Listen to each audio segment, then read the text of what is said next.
For a reaction A plus 2B gives C is your reactions. The amount of C formed by starting the reactions with 5 moles of A and 8 moles of B is. That means the question is asking about the amount of C formed. That means the amount of product formed.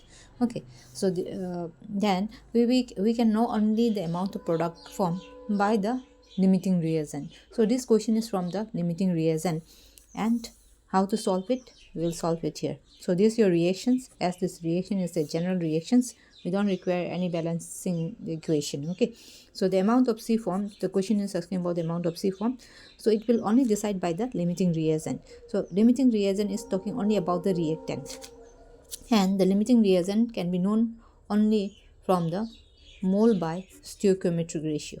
So let's talk about both the cases. Mole by stoichiometric ratio of A.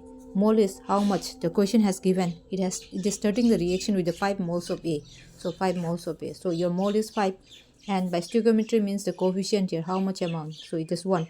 So it is how much? 5 moles. Okay, just 5 moles. Next we will also talk about the other reactant, that is B. Mole by stoichiometry of B. Okay, so what is the mole? That is starting with 8 moles of B. So 8 is your mole. And what is the stoichiometry? Means the ratio, the coefficient. The coefficient is 2. So 2 4s are 8. So from this mole by stoichiometry ratio we got the values, and among these two, which is the least one, which has the least one, that will be your limiting reagent. So this is 4 moles, this is 5 moles, so this is less. So B is the limiting reagent. Okay, so B is the limiting reagent, because we have to find out this one, because the limiting reagent only will decide the product. So they are asking about the amount of product formed, so we will always take the limiting, we will always compare with the limiting reagent. Who is the limiting reagent? B. So mole by stoichiometry of B is equal to mole by stoichiometry of C. Okay, so this is C.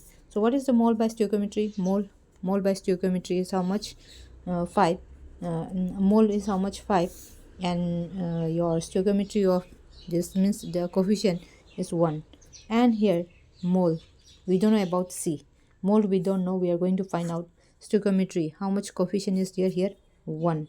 So mole is equal to moles of C. Mole of C. Okay, let's write mole of C is equal to 5 moles. Okay, so your option is 5 mole. So this is the short way to find out the amount of product formed, the limiting reagent, the amount of reactant remaining. All these things we can find out from this short method. Okay, this short method. You have other method also, unitary method, you can do that way also.